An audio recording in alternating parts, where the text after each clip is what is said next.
സഖര്യാവിന്റെ പ്രവചനം 4:7. സെരുബ്ബാബേലിന്റെ മുമ്പിലുള്ള മഹാപർവ്വതമേ, നീ സമഭൂമിയായിത്തീരും. അതിന് കൃപ കൃപ എന്ന ആർപ്പോടുകൂടെ അവൻ ആണിക്കല്ല് കയറ്റും. വളരെ പ്രതീക്ഷയോടെ തുടങ്ങിയ പലതും പിന്നീടൊരു ബാധ്യതയായി അനുഭവപ്പെട്ടിട്ടുണ്ടോ? ചെയ്തു തീർക്കാൻ കഴിയുമെന്ന ഉറച്ച പ്രതീക്ഷയിലാണ് ആരംഭിച്ചത്. എന്നാൽ പ്രതീക്ഷിക്കാത്ത പല സാഹചര്യങ്ങളും വിനയായി ഭവിച്ച് ഇനി ഇത് പൂർത്തിയാക്കാൻ കഴിയില്ലെന്ന് ഉറപ്പിച്ചിട്ടുണ്ടോ? ഒരുപക്ഷെ ദൈവവേലയിൽ അത്തരം സാഹചര്യം നേരിടുന്നുണ്ടാവാം.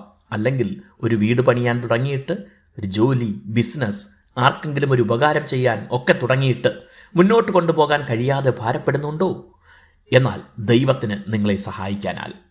ദൈവാലയം പണിയാനുള്ള തീരുമാനത്തോടെ ബാബേലിൽ നിന്ന് സെരുബ്ബാബേലിന്റെ നേതൃത്വത്തിൽ ഒരു കൂട്ടം ഇസ്രായേൽ ജനത യെരുശലേമിൽ എത്തിച്ചേർന്നു. അവർ കൃത്യമായ ആസൂത്രണത്തോടെയാണ് എത്തിയതും പണി തുടങ്ങിയതും.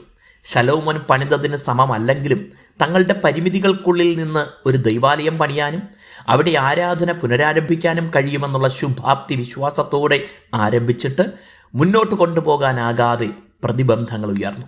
ചിലരുടെ ഗൂഢാലോചനയും എതിർപ്പുകളും പണി നിർത്തിവയ്പ്പിക്കാൻ വിധം ശക്തമായിരുന്നു. പണിയാൻ കൽപ്പന കൊടുത്ത അധികാര കേന്ദ്രങ്ങളെ തെറ്റിദ്ധരിപ്പിക്കാനും അവിടെ നിന്ന് തന്നെ അത് നിർത്തിവയ്ക്കാനുള്ള കൽപ്പന സമ്പാദിക്കാനും ശത്രുക്കൾക്ക് കഴിഞ്ഞു. എന്നാൽ ഇത് ദൈവത്തിൻ്റെ പദ്ധതി പ്രകാരം ആരംഭിച്ചതാണെന്നും പൂർത്തിയാക്കുമെന്നുമുള്ള ദൈവശബ്ദമാണ് പ്രവാചകനായ സഖര്യാവിലൂടെ മുഴങ്ങുന്നത്. തങ്ങൾക്കെതിരെ നിൽക്കുന്നത് സൈന്യവും അധികാര ശക്തികളുമാണെങ്കിൽ അവരെ അതേ രീതിയിൽ നേരിടാനോ പോരാടി തോൽപ്പിക്കാനോ അല്ല, ദൈവത്തിൻ്റെ ആത്മശക്തിയാൽ അവർ ഈ പ്രവൃത്തി പൂർത്തിയാക്കുമെന്നും അതിനായി ദൈവകൃപ അവരിൽ വ്യാപരിക്കുമെന്നും അദ്ദേഹം വിളിച്ചു പറഞ്ഞു. അത് അങ്ങനെ സംഭവിക്കുകയും ചെയ്തു. ദൈവത്തിൻ്റെ ആത്മശക്തിയിൽ ആശ്രയിച്ചാൽ, ദൈവകൃപ നമുക്കായി വ്യാപരിച്ചാൽ ഏതു തടസ്സങ്ങളെയും അതിജീവിച്ച് നാം പ്രവൃത്തികൾ പൂർത്തിയാക്കും. ദൈവം നമ്മെ അനുഗ്രഹിക്കട്ടെ.